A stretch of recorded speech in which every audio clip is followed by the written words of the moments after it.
the first question might be, why should you even bother improving yourself? And I think the answer to that is something like, so you don't suffer any more stupidly than you have to. And maybe so others don't have to either. It's something like that. You know, like there's a real injunction at the bottom of it. It's not some casual self-help doctrine. It's that if you don't organize yourself properly, you'll pay for it, and in a big way, and so will the people around you. Now, and you could say, well, I don't care about that, but that's actually not true. You actually do care about that, because if you're in pain, you will care about it.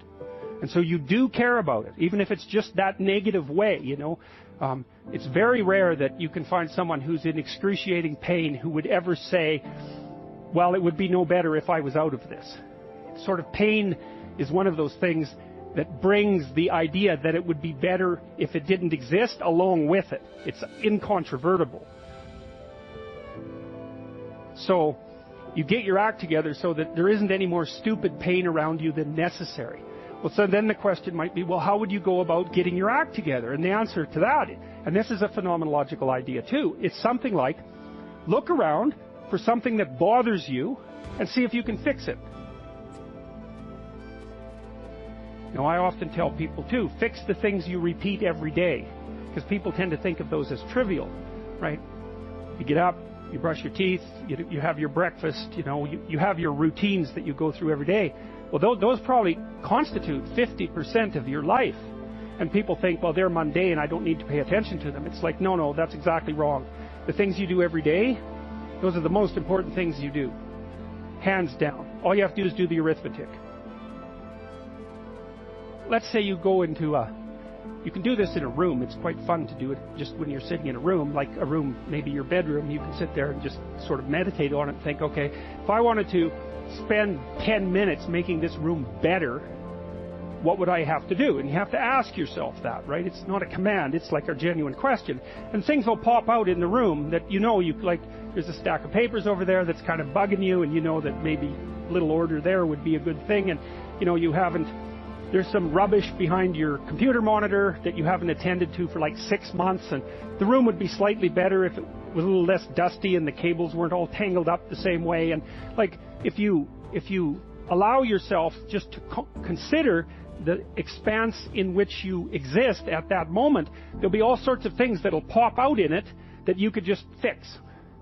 And, you know, I might say, well, if you were coming to see me for psychotherapy, this easiest thing for us to do first would just be to get you to organize your room. You think, well, is that psychotherapy? And the answer is, well, it depends on how you conceive the limits of your being. And I would say, start where you can start. You know, if something announces itself to you, which is a strange way of thinking about it, as in need of repair, that you could repair, then, hey, fix it. You fix 100 things like that, your life will be a lot different. See, part of what artists do, for example, when Van Gogh paints a room, and you look at it glowing, he's trying to show you what's beyond your perception of the room. And I mean this technically, like the way that your visual system is set up is that whenever memory and presumption can replace direct perception, it will, because it's simpler. So you literally see what you expect to see. And if what you see is dull and drab and boring and pointless and uninspiring, then that's you. It's not what's there. And what the artist does when he or she re-represents that mundane reality is to remind you of what's behind it, the potential that's there. And so what I'm suggesting to people is that they take the potential that's right in front of them. It's like, okay, and here's the rule. You're aiming up. There's something that you could change, that you would change. That might be a very small thing. Could, well, that's within the grasp of your power. Would is within the grasp of your will. To combine those two things might be a very small shift. You might only be willing to make a very tiny step forward. It's like, fine, good enough. Make a tiny step forward. And that makes you a slight bit stronger than you were before. And then the next step can be slightly larger. And it's the path of humility. If people look at their lives, you know, it's a very interesting thing to do. I like the idea of the room, because you can do that at the drop of a hat. You know, go back to where you live and sit down and think, okay, I'm going to make this place better for half an hour. What should I do? You have to ask, and things will just pop up like mad. And it's partly because your mind is a very strange thing. As soon as you give it a name, a genuine aim, it'll reconfigure the world in keeping with that aim. That's actually how you see to begin with. And so if you set it a task, especially, you have to be genuine about it, which is why you have to bring your thoughts and emotions together, and then you have to get them in your body so you're acting consistently. You have to be genuine about the aim, but once you aim, the world will reconfigure itself around that aim, which is very strange. Be careful what you aim at, right? What you aim at determines the way the world manifests itself to you. And so if the world is manifesting itself in a very negative way, one thing to ask is, are you aiming at the right thing? Now, I'm not trying to reduce everybody's problems to an improper aim. People get cut off at the knees for all sorts of reasons. They get sick, they have accidents. There's a random element to being, that's for sure. And so you don't want to take anything, even that particular phrase, too far. You want to bind it with the fact that random things do happen to people. But it's still a great thing to ask. And so what that means is, well, you get up in the morning and you're excited about the day. You're ready to go. And so as far as I can tell, what you do is you specify your long-term ideal. Maybe you also specify a place you want to stay the hell away from so that you're terrified to fail as well as excited about succeeding, because that's also useful. You specify your goal.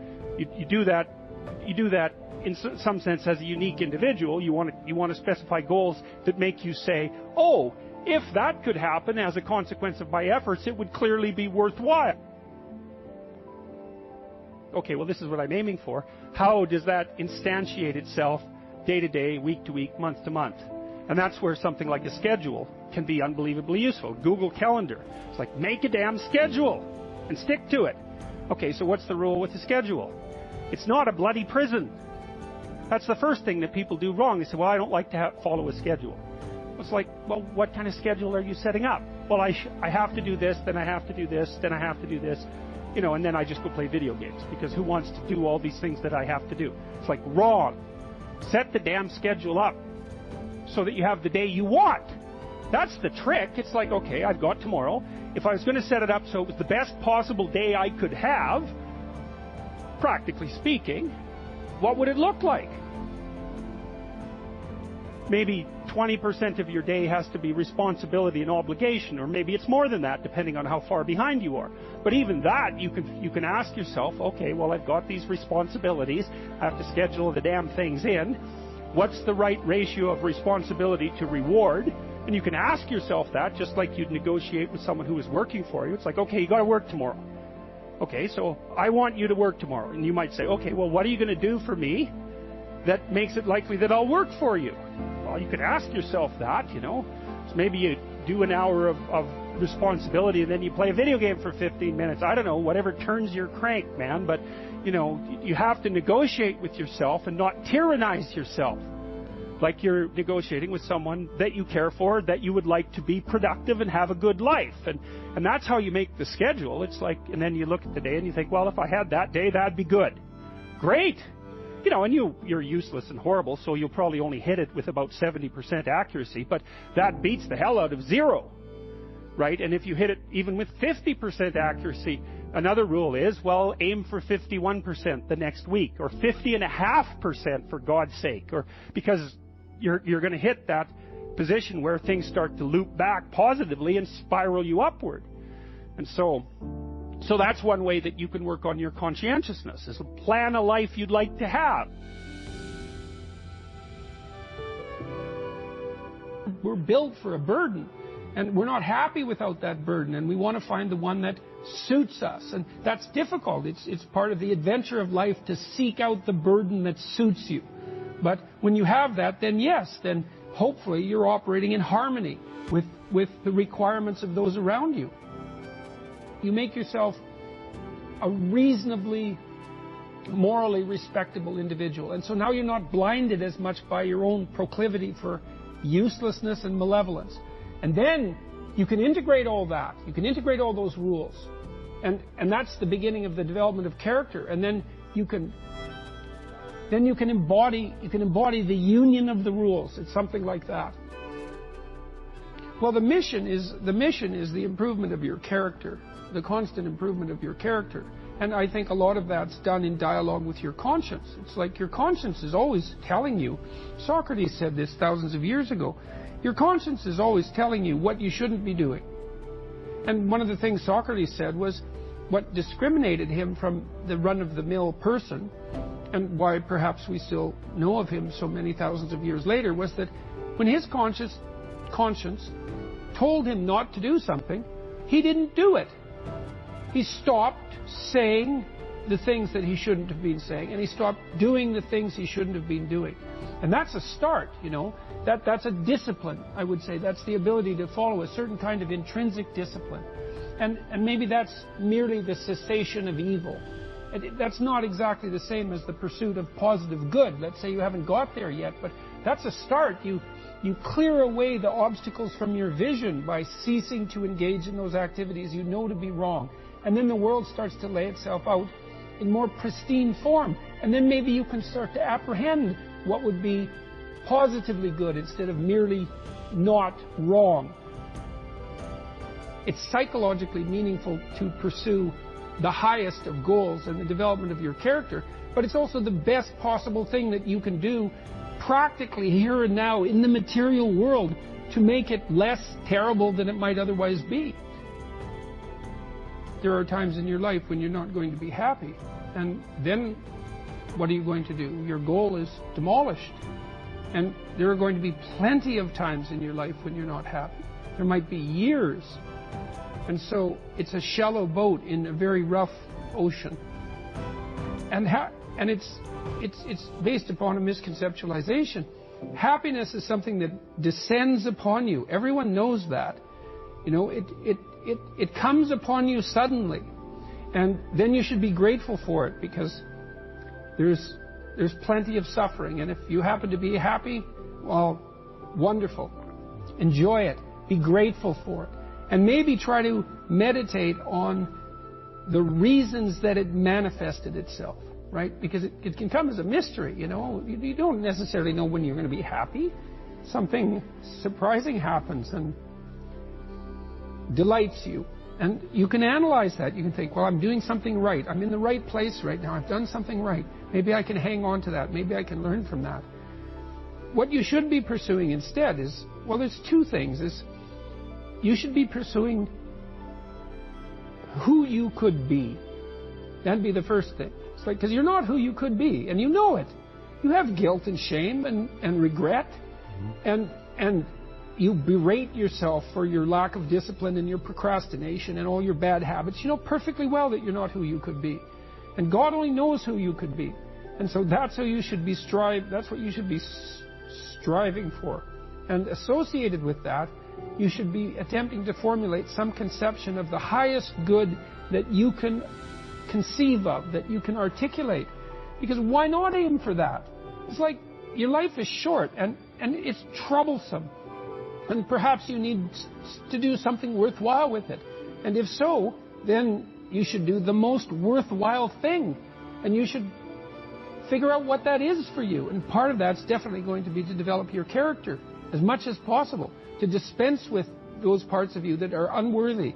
And then maybe, if you're fortunate and you do that carefully, then happiness will descend upon you from time to time. And that's the best you've got. And then also perhaps during sorrowful times, or worse, evil times, the fact that you've strengthened your character and that you're aiming at the highest that you can conceptualize, that'll give you the moral fortitude to endure without becoming corrupted during those times, and to be someone who can be relied upon in a crisis. There's an aim. You know, one of the things I've told my audience is, the young guys take to this a lot. I said, you should be the strongest person at your father's funeral, right? Well, that's something to aim for. It's a transition, a generational transition, and it means that, well, all the people around you are suffering because of their loss, they have someone to turn to who can illustrate by their behavior that the force of character is sufficient to move you beyond the catastrophe. And you need that. And that's a great thing to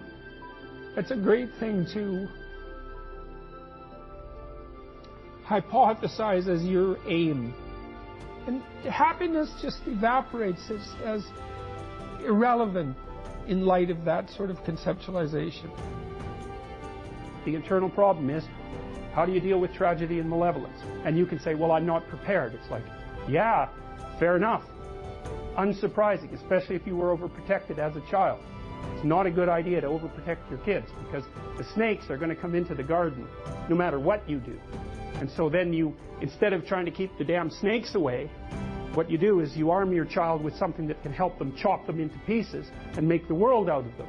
So that the trick for human thriving in the face of suffering and malevolence is strength, not protection. It's a completely different idea. We also know this clinically. We know, for example, that if you treat people with exposure therapy for agoraphobia, which is, roughly speaking, the fear of chaos, I would say, the fear of everything, you don't make them less afraid. You make them braver. It's not the same thing. And the thing to me is that everything else pales in comparison to that. That's why it says in the New Testament that you should stack up riches in heaven. It's like there isn't anything better than that. You know, you're functioning well, your family's functioning well, you're contributing to your community. What you're doing is worthwhile, you know. You're not tormented by your conscience. You're aiming at something that the sacrifices that you have to make that clearly justify the sacrifices you have to make. Maybe even the sacrifice of your life, because you're in this, like this is a mortal game. You're in this with your whole life. And you'd think that what that would mean, at least in part, is that you need to find a game to play that's of sufficient grandeur and nobility so that perhaps even the fact that mortality is built into the structure now becomes justifiable. I mean, it's a hell of an ambition, but it doesn't seem to me to be something that's impossible. I think you can live your life enough so that it justifies itself despite its limitation. That's the real question. Can you do that? And I believe that you can, and I believe that what that means is that the human spirit fundamentally triumphs over death.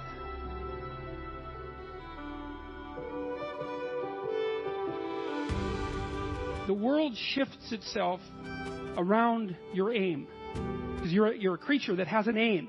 You have to have an aim in order to do something. You're an aiming creature. You look at a point and you move towards it. It's built right into you. And so you have an aim. Well, let's say your aim is the highest possible aim. Well, then, so that sets up the world around you.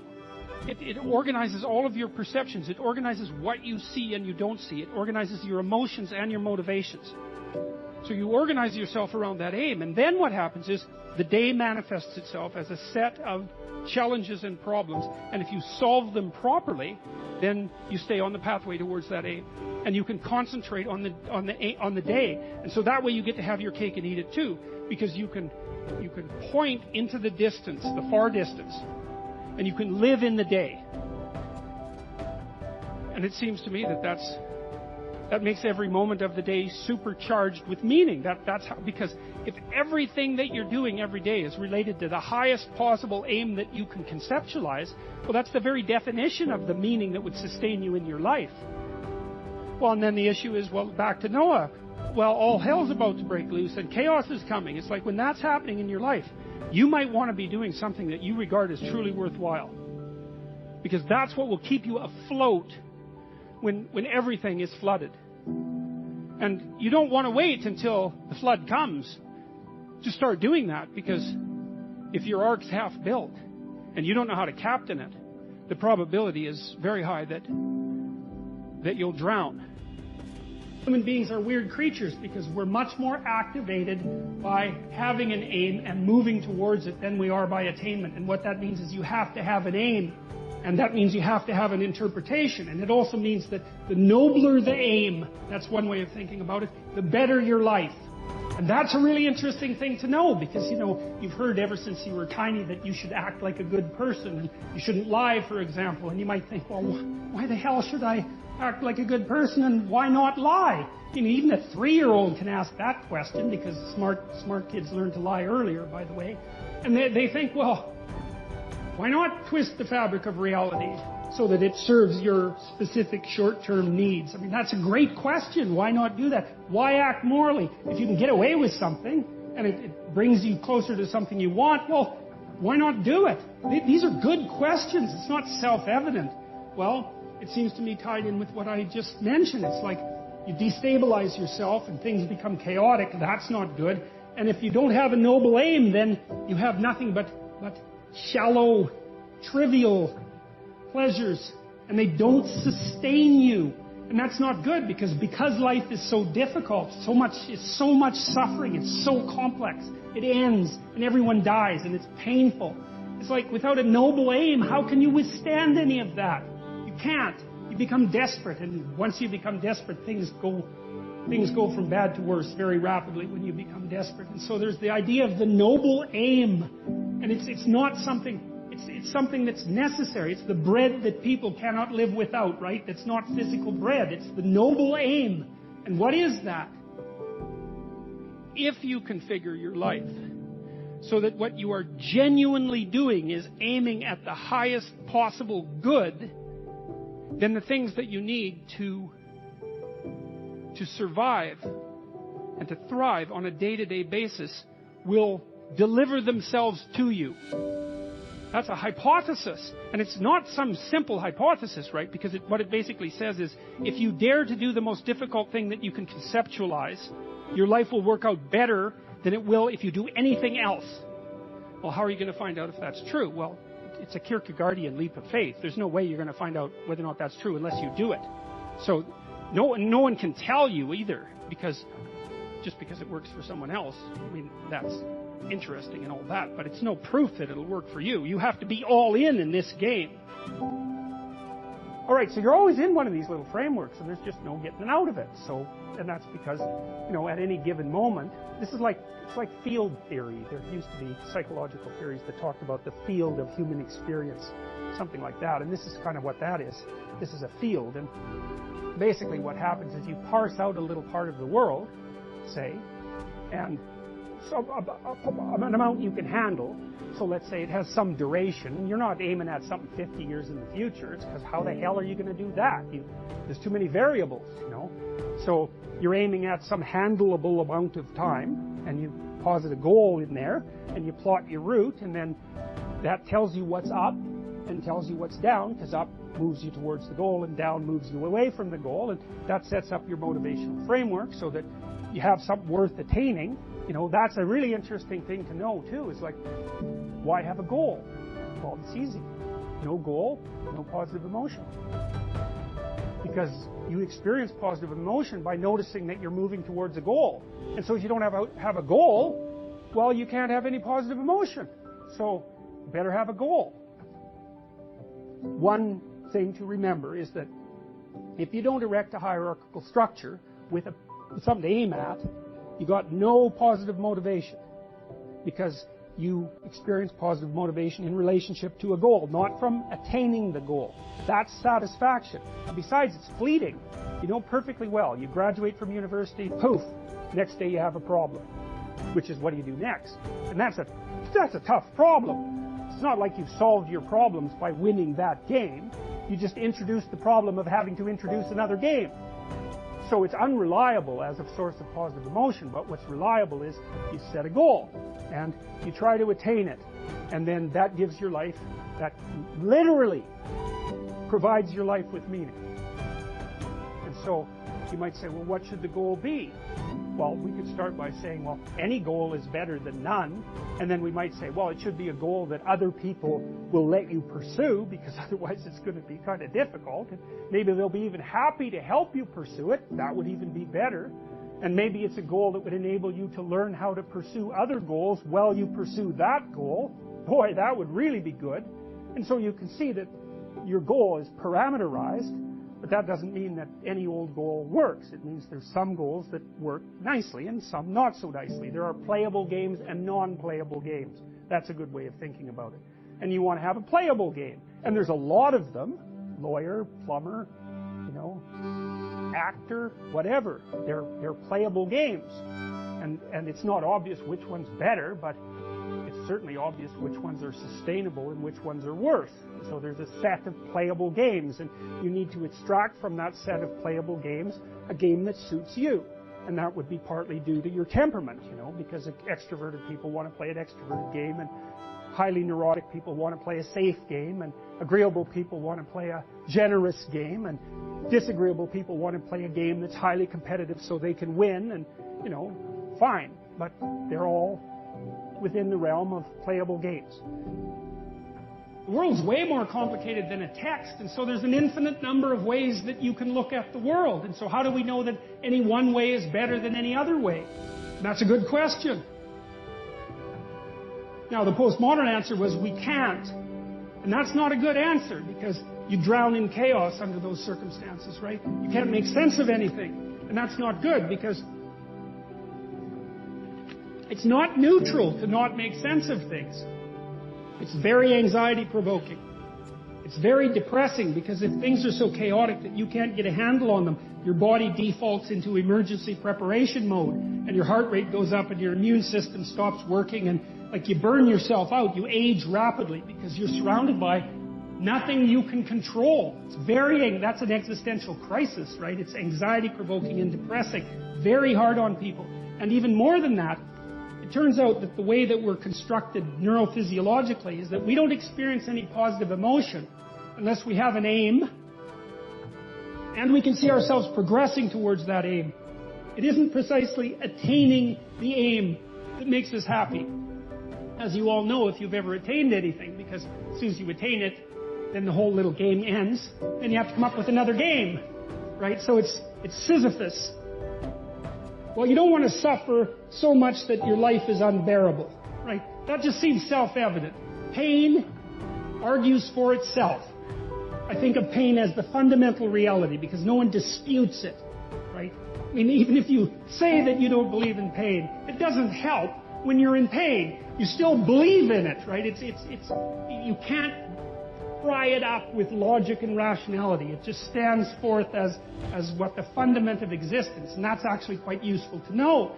Say, well, you don't want any more of that than is absolutely necessary. And I think that's self-evident. And then you say, well, wait a minute, it's more complicated than that.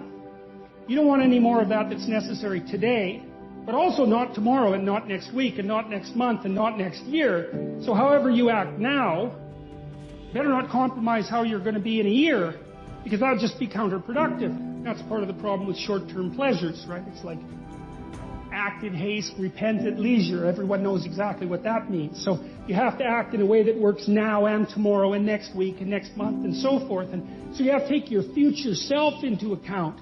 And human beings can do that. And taking your future self into account isn't much different than taking other people into account.